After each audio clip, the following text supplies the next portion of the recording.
안녕하세요. 오늘은 7번째 시간 과학이 빛나는 밤에입니다.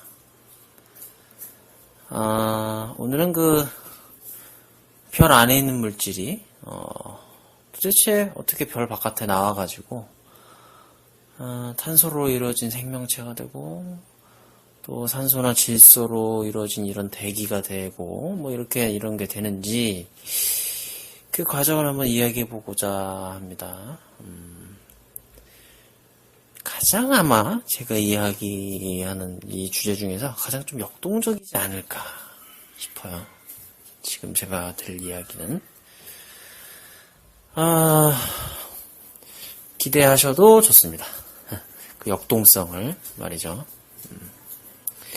별 같은 경우에 별 안에 있는 물질 바깥으로 나와서 뭐가 된다라고 하면 사실 가장 직관적인 해결책은 별이 폭발해주면 되는 거죠. 뻥하고 폭발해주면 그 안에 있는 게 다 흩어질 테니까요. 우린 또 초신성이라는 그런 것도 알고 있고요. 별이 폭발하는 현상이죠. 그런데 별이 폭발하는 게 그냥 뭐 어려운 일이 아니다. 그냥 다 폭발하는 거다, 쉽게 폭발하는 거다 하면 제가 굳이 또 이런 이야기를 해드릴 필요가 없죠. 별이 폭발하는 과정은 굉장히 역동적이기도 하면서 안 될 것 같은데도 이렇게 어떤 참 미묘한 어떤 뭔가를 통해서 폭발을 하게 되는, 안 될 것 같은데도 폭발하게 되는 어떤 그런 재밌는 부분들이 있어요. 그래서 제가 또 이렇게 이야기를 해드리게 됐습니다. 별이 폭발한다. 그 과정을 우리가 이해해 보려면요. 별을 좀 비유적으로 한번 생각해 볼 필요가 있는데요. 별하고 비슷한 물질은 우리가 열기구로 볼 수 있어요. 열기구. 열기구 안에 공기는 굉장히 따뜻하지 않습니까? 예. 뜨겁죠? 그 밑에서 데워가지고 이렇게 막 뿜어주니까요. 별도 마찬가지죠. 굉장히 뜨거운 가스덩어리예요, 별은. 그 안에 뭐 암석 같은 건 없습니다. 굉장히 뜨거운 가스덩어리고 열기구도 마찬가지로 그 가스로 이루어져 있죠. 뜨거운 공기로 이루어져 있죠. 근데 이제 뜨거운 열기가 계속 공급될 때는 뭐 폭발이고 뭐고 할 것도 없고 별로서 잘 있습니다. 별 문제가 없죠. 근데 이제 문제가 발생하는 것은 그 열 에너지가 더 이상 공급되지 않을 때 문제가 발생해요. 열기구 같은 경우에 이제 밑에 그 램프를 끄면은, 그 가스 램프를 끄면은 이제 더 이상 불이 켜지지 않으면서 공기가 차가워지고 그렇게 되게 되는데, 별 같은 경우에는 핵융합을 통해서 열 에너지를 공급하잖아요. 근데 그 핵융합이 다 되면, 핵융합할 더 이상의 물질이 없게 되면 열 에너지가 공급되지 않게 돼요. 어떻게 해서 그 에너지가 공급되지 않는가 하면 수소가 이제 다 헬륨이 되고, 그러면 이제 헬륨이 또 그 다음 물질이 되겠죠. 뭐 리튬, 베릴륨 해가지고 이제 탄소가 되고, 그 다음에 뭐 질소라던가 뭐 산소, 뭐 이런 규소, 이게 점점 이제 양성자의 개수가 늘어나면서 점점 무거운 어떤 원자를 가진 물질이 되게 되는데요. 이렇게 되다 보면은 계속 열 에너지가 막 많이 나오는 게 아니라요. 점점 가면 갈수록 열 에너지가 적게 나옵니다. 수소에서 헬륨이 될 때가 가장 에너지가 많이 나오고요. 그 다음부터는 팍팍팍팍 나오는 에너지가 떨어져요. 예, 굉장히 빠른 속도로 떨어져요. 이렇게 되면은 어디까지가 한계냐면요. 철이 한계입니다. 철까지는 그래도 에너지가 좀 나온다 쳐도 철에다가 어떤 양성자를 더 공급해서 더 붙여가지고 결합시켜서 핵융합시키면은 열 에너지가 바깥으로 나오는 게 아니라 오히려 열 에너지가 그 안으로 흡수가 돼야 돼요. 예. 지금까지와는 반대가 되는 거죠. 오히려 더 차가워지는 겁니다. 거기다가 양성자 핵융합을 시키면은. 이렇게 되면 이제 더 이상 열 에너지가 나오지 않는 상황이 되기 때문에 철까지 가면, 그럼 어떻게 되죠? 열기구는 폭삭 무너져 내리죠. 별도 마찬가지입니다. 폭삭 쪼그라들게 되죠. 무너져 내리게 되는 겁니다.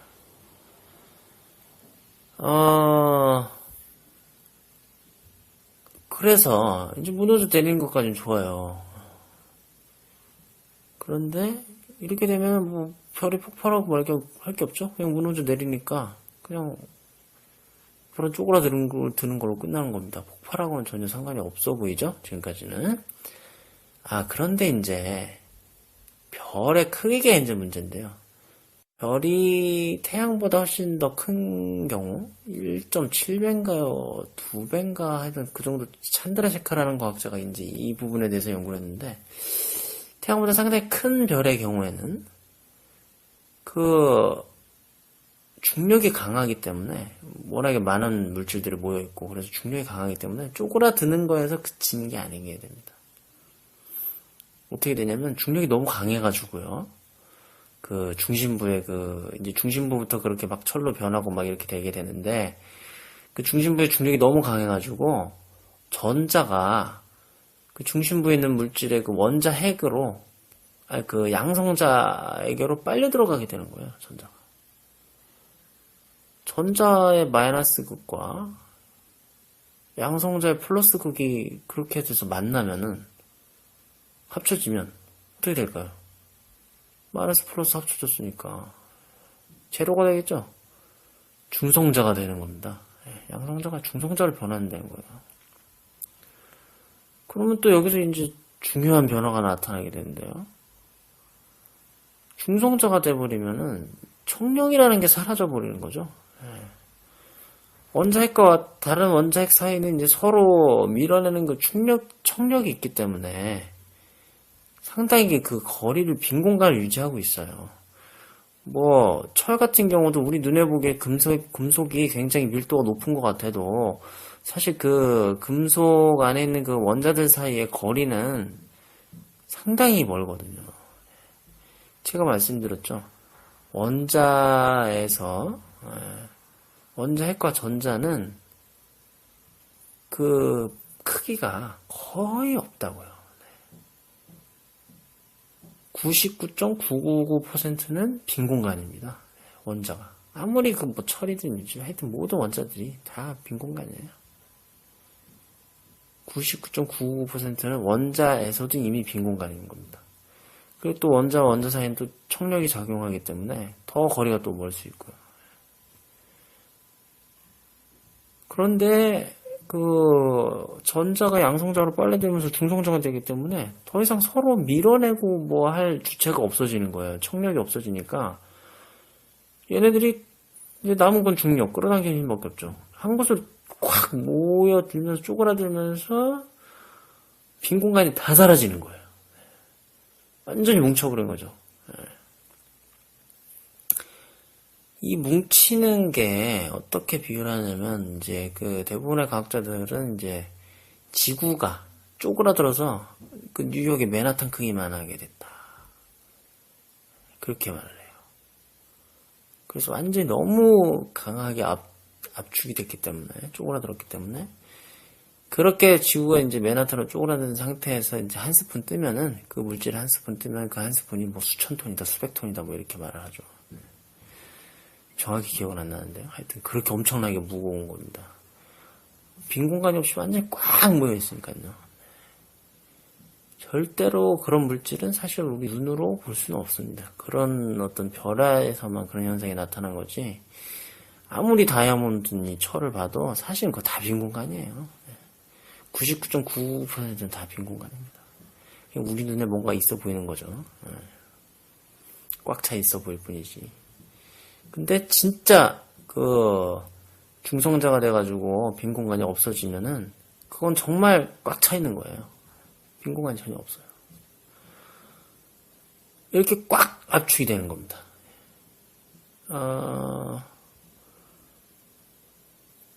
사람이 만약에 그렇게 압축됐다면, 사람을 그렇게 압축됐으면 아마 제 생각에는 지구가 맨하탄을 들었다라는 비율로서 이해한다면 사람이 줄어들면 한 모래알 하나 정도가 되지 않았을까 싶어요. 네, 사람이 모래알 하나 정도의 크기로 압축됐다.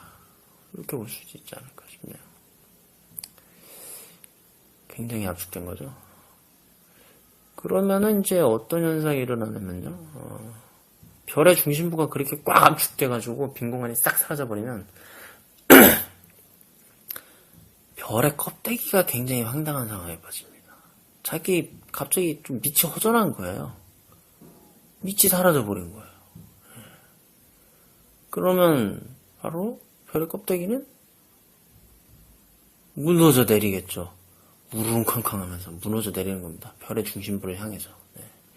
바로 이제 방아쇠가 당겨진 거죠. 폭발의 방아쇠가 당겨진 겁니다. 이제 무너져 내리면서 이제 별의 중심부와 엄청나게 빠른 속도로 무너져 내리는 겁니다. 네. 그러면서 딱 그 별의 중심부와 부딪히게 되겠죠. 별의 중심부는 이 우주에서 가장 강한 물질입니다. 빈 공간이 전혀 없으니까. 그 물질과 꽝 부딪히고 반작용으로 튕겨 올라가죠. 자, 이제 뭔가 폭발하는 것 같죠? 그런데 여기서 끝난 게 아닙니다. 폭발하는 것 같은데 이 별 자체가 워낙에 중력이 강하기 때문에 별의 중심부는 또 엄청나게 높은 밀도이기 때문에 또 중력도 얼마나 강하겠어요? 그렇게 되면 이제 얘가 튕겨서 올라가다가 서서히 속도가 이제 느려지게 되는 거죠.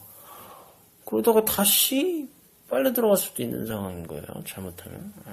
서서히 이제 느려지는 상황에서 이제 구원의 손길이 나타나는 거예요. 어디서 구원의 손길이 나타나냐면 이 별의 이 중심부에서 뿜어져 나오는 입자가 있습니다.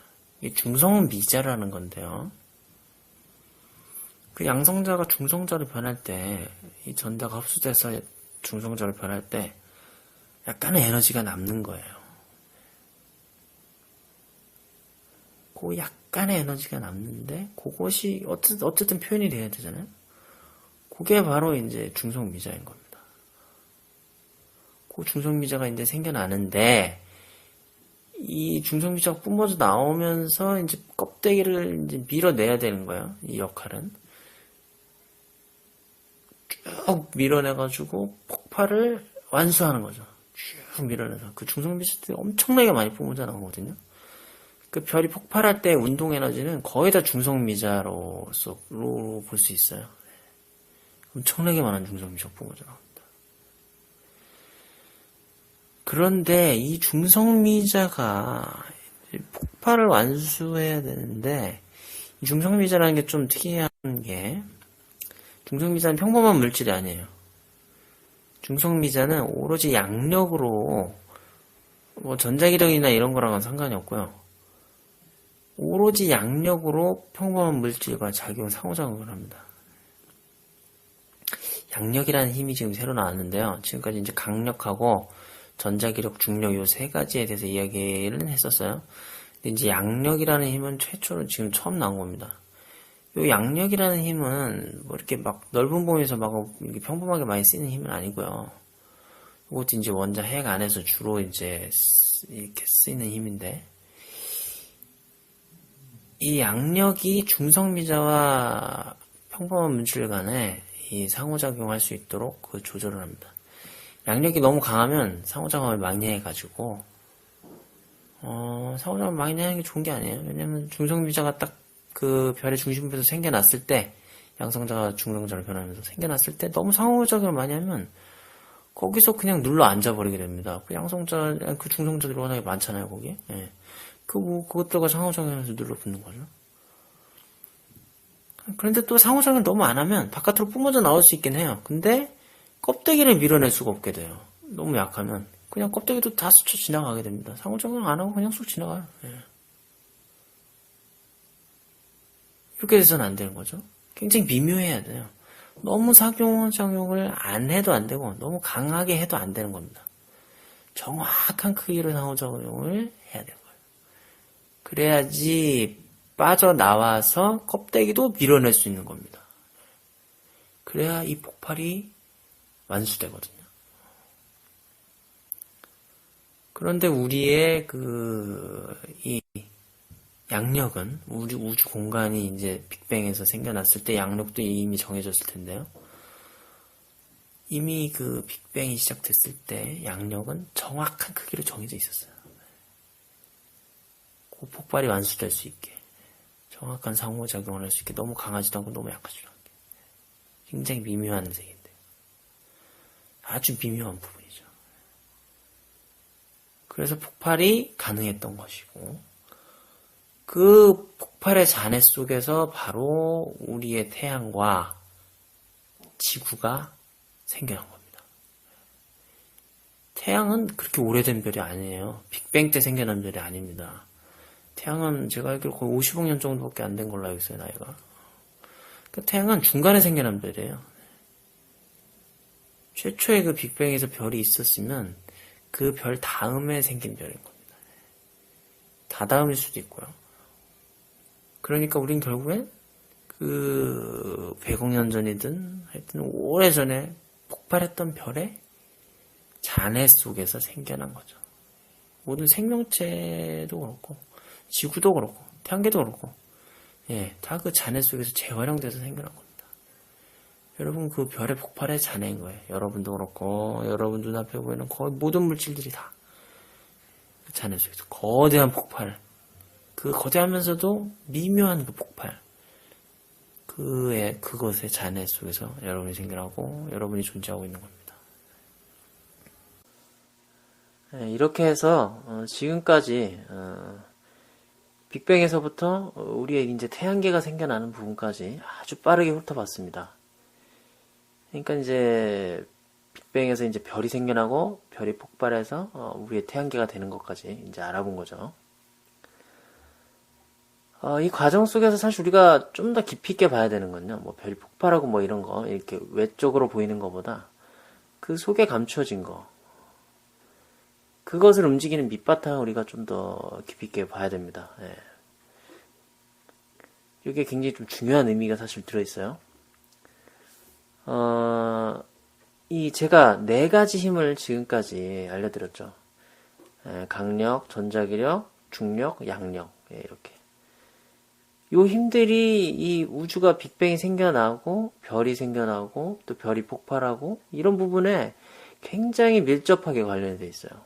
그렇죠? 이 물질 자체가 생겨날 때도 이 강력이랑 전자기력이 제대로 작용하지 않는다라면 원자 자체가 형성되질 않지 않습니까? 제대로? 상당히 적당한 어떤 속성과 또 힘의 색이 이런 것들이 다 있어야 돼요. 힘의 특성이 아주 적당하게 딱 결정되어 있어야 되는 겁니다.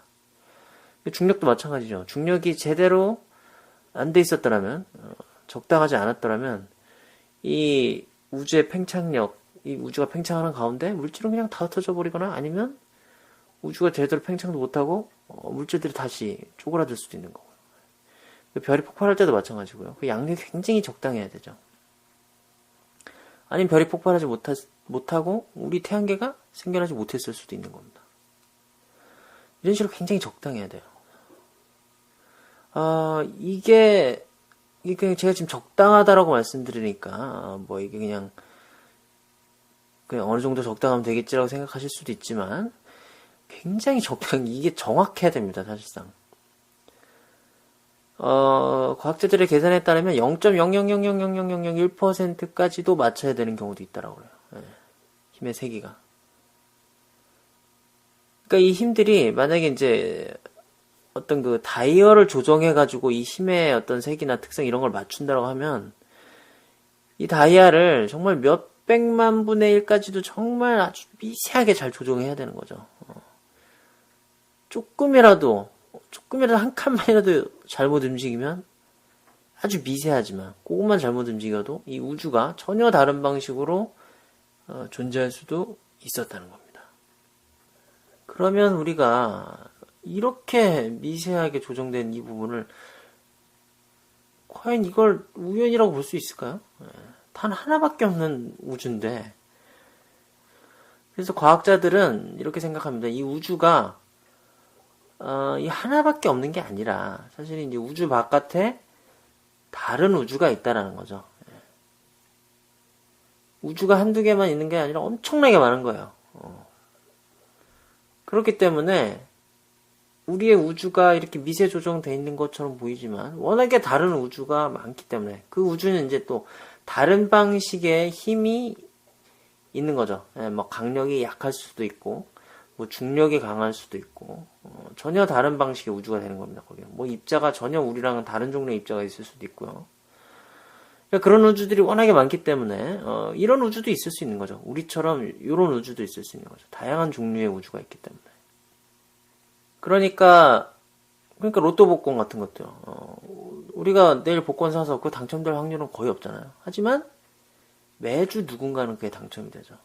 그런 것처럼 우리도 그냥 있을 법한 행운아일 뿐이다.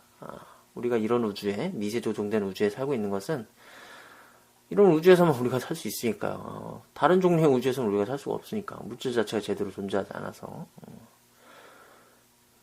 그런 식으로 이제 우리가 또 이해를 할 수도 있는데요. 그런데 문제는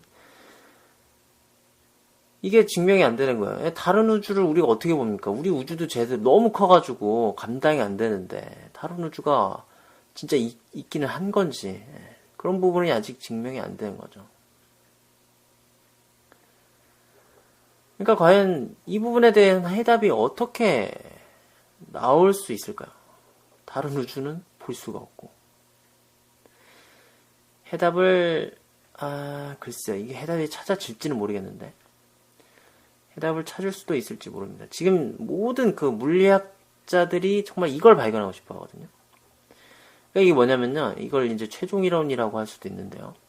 최종 이론입니다. 물리학에서의 어떤 가장 중요한 성배 같은 그런 존재인데요. 그러니까 우리가 지금 네 가지 힘이잖아요. 이 우주가. 이 네 가지 힘이 결국에는 이제 하나에서 어떻게 갈라져 나왔을 거란 말이죠. 우주가 탄생할 때 바로 딱 네 가지로 나오는 게 아닐 거 아니에요. 우주는 한 점에서 생겨났는데. 그럼 어떤 하나의 무언가에서 이게 어쩌다 보니까 이렇게 갈라져서 나왔을 것인데, 이 네 가지 힘들이. 그게 어떻게 해서 갈라져 나오는 것인가. 이것을 알아내고자 하는 거예요. 이게 바로 최종 이론입니다.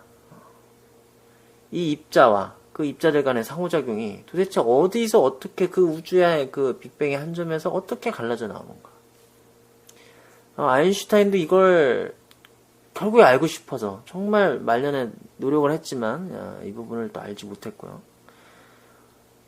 이 부분을 알아내기 위해서 수많은 물리학자들이 지금 연구하고 있고요. 또 스위스의 그 셀은 있죠. 예, 그 엄청난 가속기. 뭐 둘레가 몇 킬로미터 엄청 큰데 그 수십억 달러 들어가서 만들었죠. 가장 비싼 과학기구입니다. 그게 전 지구에서. 그것도 결국엔 이 최종 이론을 발견해내기 위해서 만든 거예요.